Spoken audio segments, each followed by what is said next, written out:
Mike, I do have a question for you because we can switch gears here. I want to do a quarterback draft, not draft test, but quarterback. You're just going to choose one of these three quarterbacks. I don't know what this would be called. Blind quarterback picker. All right. So quarterback 1, young, powerful, very good arm, elite athlete, but he's unproven. Okay. That's quarterback 1 that you could take. Quarterback 2, coming off a big injury, right? No one really comes back exactly the same, but they can still be elite. All right. But he proved he can play at an elite level as well. All right. Or you could have quarterback 3. He's younger, shorter, quicker, but he has a severe Call of Duty addiction, but he could beat literally anyone if he has weapons around him. Okay, and I'm just choosing one or the other. Yes. I guess number 2 is who I'm going to choose. Okay, so you picked what's his name? Colts. I'm blanking on. He's in my brain. Danny Jones? Yes. I thought it was Jaden Daniels. What? I thought it was Jaden Daniels. No. Well, he could have fit that as well. But Daniel Jones was 2. Quarterback 1 was Anthony Richardson. Quarterback 3, I think we all know who that one was, Kyler Murray. That's exactly how I wanted to choose it right there.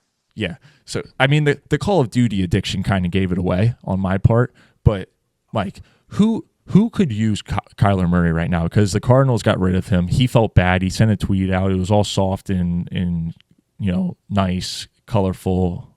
But, honestly, he just never got it done in Arizona. So Steelers just released Jonnu Smith. What else is new? Water's wet. All right, let's continue with Kyler Murray. I just saw that too. So I did a little bit more research on it. And listen, as a Jets fan, I know that Kyler is not the solution. I know that for a fact. I have 4 teams written down who I think would be a good spot for him and a good spot for them, kind of mutual beneficial action, I guess. So I think the Jets I will throw the Jets in there. I'll put away the bias and the hatred I have for Kyler. I will put the Jets in there. I will put Cleveland there. Cleveland's going to be another one. And I have the Vikings and Dolphins. Like you said, there's not that like there are teams that need quarterbacks, but it's not as abundant as it used to be, where you have a lot of these other teams where they have someone, they're progressing and they're developing in a good way. They're not really searching for someone. I mean, there's just a couple of teams, and it's pretty much just them and the Raiders. Clearly, they're going to draft Fernando Mendoza, but Jets, Cleveland, Minnesota, and the Dolphins. That's what I have. Do you think that the Dolphins are actually going to be willing to take a chance on a quarterback that's short and looks like he should be able to run a lot, but he can't really? I know do. Kyler Murray can.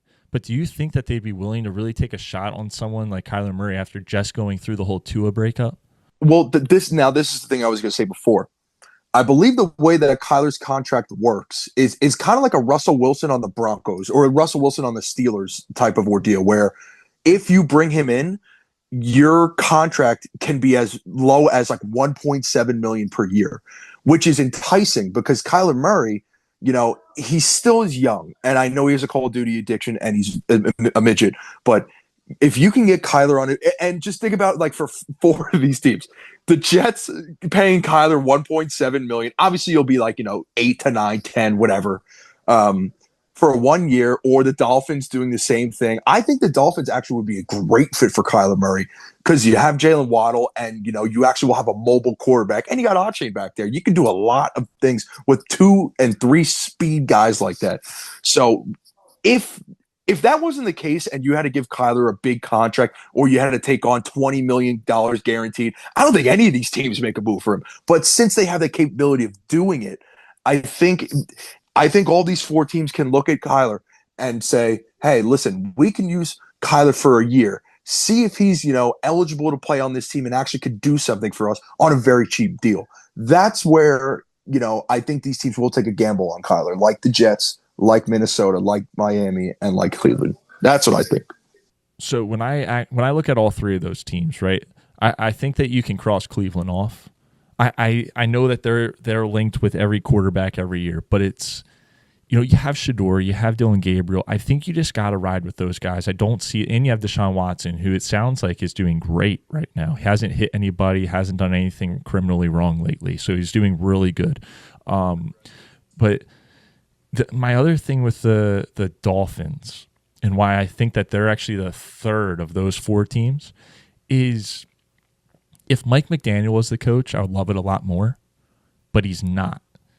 And I just don't know how that offense is going to, operate next year. I don't know what their plan is with a number of the guys.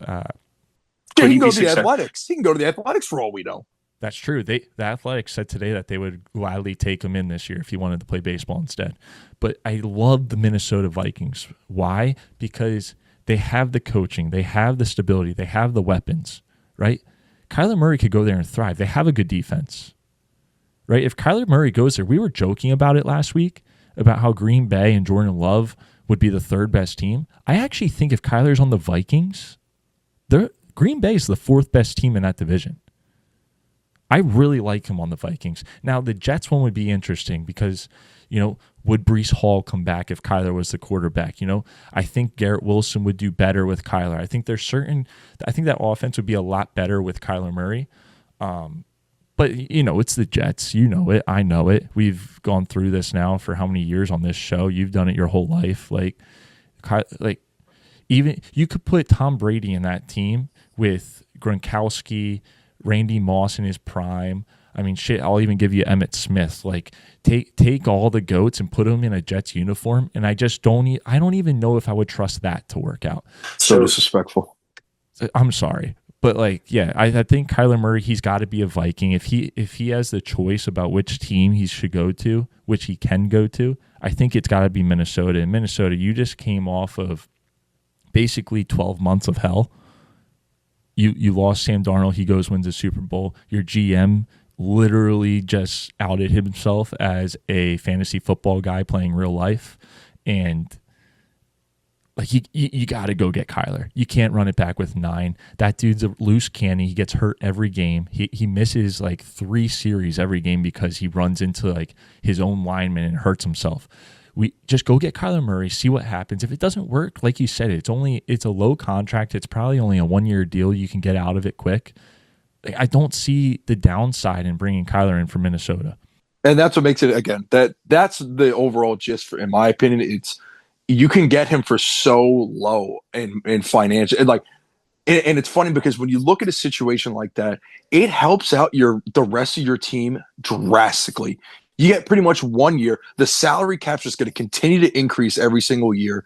You're saving a shitload of money for a guy who's picked number 1 overall 5-6 years ago. So for me personally, I think it's AFC East, Jets, Dolphins, and possibly the Vikings. Maybe Cleveland, they rock with Shador, Gabriel. It all depends on, if these guys get traded and whatnot. So he's a real interesting name to watch, Kyler Murray.